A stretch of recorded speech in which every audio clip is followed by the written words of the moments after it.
মানুষ তৈরি করার জন্য শিক্ষা, এবং সেখানে ক্রীড়া আর সংস্কৃতিটাকে যে গুরুত্ব দেয়া হয়েছে, এটার জন্য আমরা সরকারকে সাধুবাদু জানাবো, ধন্যবাদ জানাচ্ছি, কৃতজ্ঞতা জানাচ্ছি।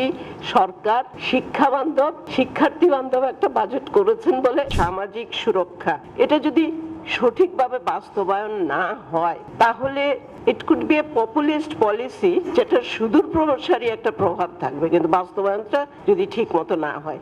আমি যেহেতু মাঠে কাজ করি, কালকে মাননীয় প্রধানমন্ত্রী চা বাগানে গিয়েছিলেন ফ্যামিলি কার্ড বিতরণ করতে। আমি এটা খুব ভালোভাবে ফলো করেছি, আমাদের লোকজন কাজ করেন তো জিজ্ঞেস করেছি, এবং সেখানে উদাহরণটা দিয়ে, যদি মাঠের উদাহরণ দিয়ে বলি, চা বাগানের এই ফ্যামিলি কার্ড, যে মা আসলে তার সন্তানকে ষষ্ঠ শ্রেণীতে ভর্তি করতে পারেননি কারণ সরকারের নীতিমালায় স্কুল ফিস, ভর্তি ফিস বেসরকারি এমপিওভুক্ত হলেও দিতে হবে, সেটার সংস্থান করার তার কোনো সুযোগ ছিল না।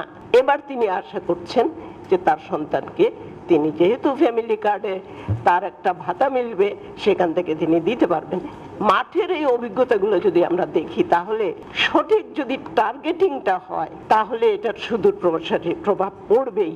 আর যেটা বাজেটের মূল মন্ত্র বা স্লোগান বলা হয়েছে, গণতান্ত্রিক, মানবিক, অন্তর্ভুক্তিমূলক, এখানে নারী ও শ্রমিকের কথা এসছে। একটা জায়গায় আমাদের একদম বেসিক আন্ডারস্ট্যান্ডিংটা ক্লিয়ার করতে হবে, নারী আর শ্রমিক তারা কিন্তু not a beneficiary but contributor, তারা অবদান রাখছেন সমাজে, শুধুমাত্র তারা উপকার ভোগী না, এই জায়গা থেকে বেরিয়ে আসা। স্বাস্থ্য, শিক্ষা, সোশ্যাল প্রোটেকশনে এসছে, এগুলো নিয়ে কথা বলছি না, কিন্তু আরেকটা জিনিস যেটা উদ্যোক্তারা যেটা বলেছেন, যে একদিকে তো নতুন কর্মসংস্থান আমাদের করতেই হবে, কিন্তু অন্যদিকে আগের গুলো ধরে রাখা, এআই জমানা ইত্যাদি আমাদের রাখতেই হবে। উচ্চাকাঙ্ক্ষার বাজেট অনেকেই বলছেন, কিন্তু রবীন্দ্রনাথ বলেছিলেন একটা কথা, যে আকাঙ্ক্ষাকে ছোট করতে নেই, বড় করেই রাখি, সেটা পূরণের চেষ্টা করি।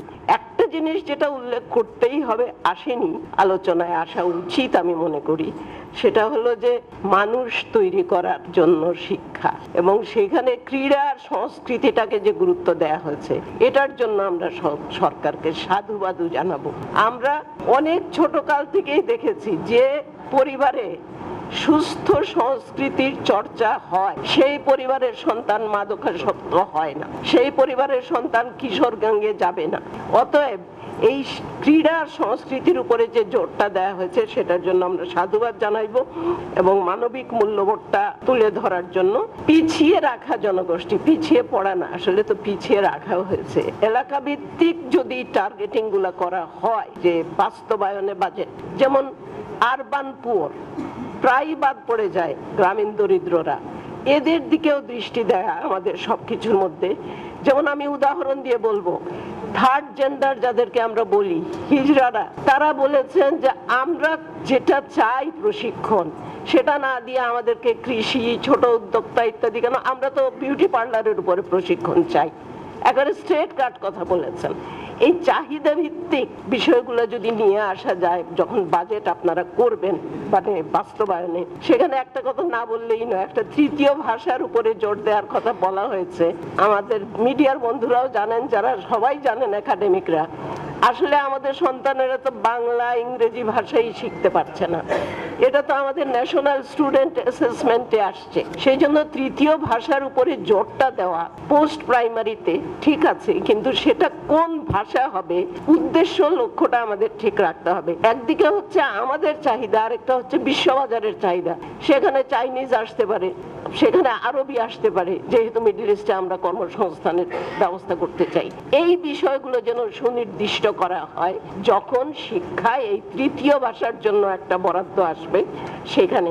আর যেটা বলা হয়েছে যে ট্রান্সপোর্ট আর আবাসন নারী বান্ধব, নাসিম মঞ্জুর বলেছেন, এটা এত কঠিন একটা সত্যি কথা। আমাদের অনেকগুলা কিন্তু এসছে বাজেটে, যে স্কিলস ট্রেনিং এর উপরে গুরুত্ব দিয়ে শিক্ষায়, বিশেষ করে TVET, technical vocational education training, কতগুলো টেকনিক্যাল ভোকেশনাল এডুকেশন সেন্টার যেগুলো আছে চলমান, কতগুলোতে আবাসনের ব্যবস্থা আছে, কতগুলোতে নারী প্রশিক্ষক আছেন। বেশিরভাগ জায়গায় সাবজেক্ট বেসড প্রশিক্ষক নেই, বেশিরভাগ টেকনিক্যাল ভোকেশনাল এডুকেশন সেন্টারে। কাজেই নতুন তৈরি করার ক্ষেত্রে একটা কথা এসছে যে নতুন তৈরি করব আমরা, কিন্তু আগের গুলাকে যেন সঠিক জায়গায় নিয়ে আসতে পারি। সেখানে রোড ট্রান্সপোর্ট নিয়ে কথা এসছে, রেল করিডোর, আমি তো বলবো নদী পথেরটাও বাড়ানো দরকার। কারণ আমাদের গ্রামে গঞ্জে আমাদের শিক্ষার্থীদের কথাই ঘুরে ফিরে আসবো। এই আপনারা লেবুখালী যান, পটুয়াখালী যান, কোস্টাল ডিস্ট্রিক্টে সব কিন্তু নৌকা ব্যবহার করে, ওখানে রেলপথও নাই, রোডও নাই। এই জায়গাটাতে যেন গুরুত্ব দেওয়া হয় যখন আমাদের এই ট্রান্সপোর্ট এবং আবাসনের ক্ষেত্রে ব্যবস্থা করা হবে। শেষ করব যে কথাটা বলে, সরকার 10টা অঙ্গীকারের মধ্য দিয়ে এবং বাজেটের মধ্যে যে ফ্যামিলি কার্ড, কৃষক কার্ড যেগুলো এসছে, প্রতিবন্ধী ভাতা ইত্যাদি, সেগুলো নিয়ে অনেক স্বপ্ন দেখাচ্ছেন, কিন্তু শেষ পর্যন্ত যে কথাটা থাকে সুশাসন, সেই জায়গায় গভর্নেন্সের জায়গায় যেন আমরা ঠিক থাকি, না হলে আসলে অনেক কিছুর সুফলই আমরা উঠাতে পারবো না। তারপরেও ধন্যবাদ জানাচ্ছি, কৃতজ্ঞতা জানাচ্ছি। সরকার শিক্ষা বান্ধব, শিক্ষার্থী বান্ধব একটা বাজেট করেছেন বলে